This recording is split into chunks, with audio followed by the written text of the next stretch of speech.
Good evening and salutations, my B&B fans. So we all know that yesterday's episode was a dumpster fire. The worst episode I think I've ever seen of any soap opera. Today's episode was more better. Okay, I would definitely sit there and say it was more better. So Detective Sanchez gathers everyone around, gathers Taylor and Brooke and Eric and Finn and Liam and, well, okay, not Liam, but Finn and Brooke and Steffi. I almost forgot about Steffi. And the reason I said didn't bring her up is before the detective got there, Taylor was sitting there asking Lee, why didn't you sit there and tell Steffi that, Finn was alive? And Lee does this, in hindsight, which it still pisses me off. But then she was like, oh, well, he was in such a delicate, fragile state and blah, blah, blah, blah, blah. And I'm like, okay, Lee, you know what? Your explanation wasn't better than the explanation before that, and it wasn't better than the explanation before that. Okay? It was still wrong. Still pissed off that she did that. And I still feel that she, in a lot of ways, is Two-Face. So Sanjay comes over. He's like, oh, well, we found the location of Sheila Carter. He's like, Brooke is like, all right, well, where the hell is she at then? And I'm like, well, they talk about the campsite and a bear attacking someone. And they're like, yeah, you know what, listen, it matches the remains of Sheila Carter, the blood and everything like that. And I'm like, Brooke is like, yo, I'm not convinced. I mean, yeah, you found some blood and whatever, but like, I'm not convinced it was her. So you know what Sheila did? Sheila pulled a Joe. Okay? If you know what I'm talking about, just write in the comment section, I know. Okay? Because I don't want to sit there and spoil anything if people don't know what I'm talking about. But, yeah, she pulled a Joe. They recovered a, toe. And, that was it to convince everyone. And I'm just like, damn, Sheila. Damn. I mean, I know you had to sit there and find a way to kind of get away and everything like that, but oof.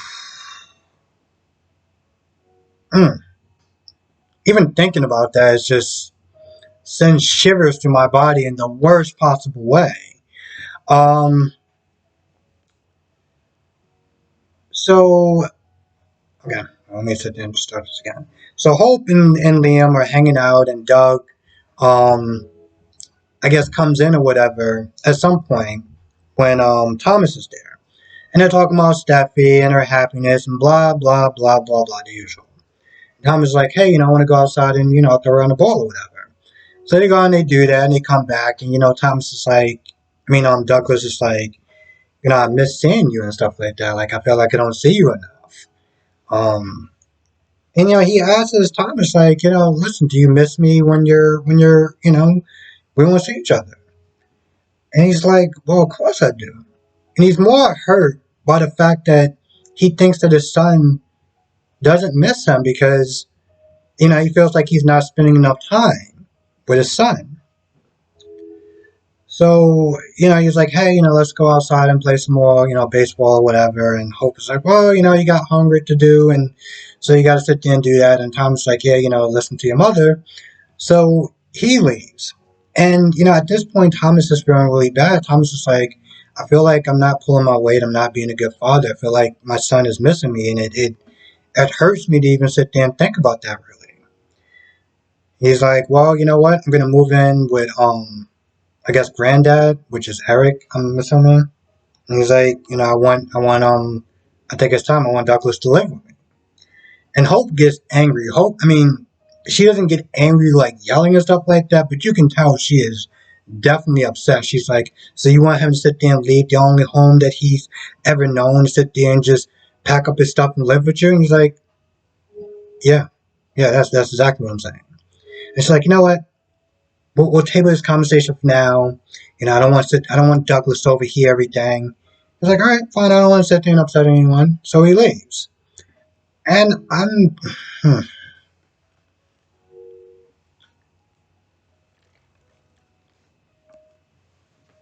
I don't even know what to think about that. As far as, some people can sit there and be like, maybe he's out of line. And other people can be like, no, he deserves to be with his son. And I don't understand the arrangement that they had before I started watching the show. But it seemed like, a couple weekends or whatever, he would sit there and spend time with Douglas and they would go back and forth. But, Douglas is mainly living with Hope and Liam. He wants to sit there and change the terms. And it's well within his rights to sit there and do that. And it's not like Hope is not going to be able to sit there and see Douglas or anything like that. So I don't want to sit there and say I don't see the problem with it because work gets busy and stuff like that, and she may not sit there and see him as much, and he may have those same feelings about um Hope. But time will tell. I just know that she's upset, and I know he's well within his rights to sit there and do that. He's not a terrible person or anything like that, and he doesn't have the problems that he had back then. So I don't personally see a problem with that. But if you do, please let me know in the comment section below. I'm gonna be honest, I think that's actually about it. There's not really too much stuff that happened. I mean, in the beginning is Ben and Steffi giving cringeworthy lines like usual. Nothing's changed or anything. Um, yeah, nothing's changed between but with that. So, uh, yeah, I honestly think that's pretty much about it. It's so weird because it's like 7 minutes, and I'm like, well, I'm like, well, I'm pretty done. I can't really think of anything else that really happened in the episode that I can talk about. But I will sit there and say it's a lot better than yesterday's episode. But to be fair, I think anything was better than yesterday's episode. But I'm not going to be a negative Nancy because today was a decent episode. Um, Anyway, with that being said, I'm going to go. Thank you for watching. Be safe. Let me just throw this in the comment section below. Sorry for the sun in the back. I felt like by the time I had to go out there and feed a cat that always comes to my window, by that time, trying to put up the curtain, and then in a few hours, I'm just going to take it back down again. I figure I'll just, have my big ass head blocking the sun the best way I can. So yeah, with that being said, I'm going to go. Thank you for watching. Be safe, and I will see everyone in the next video.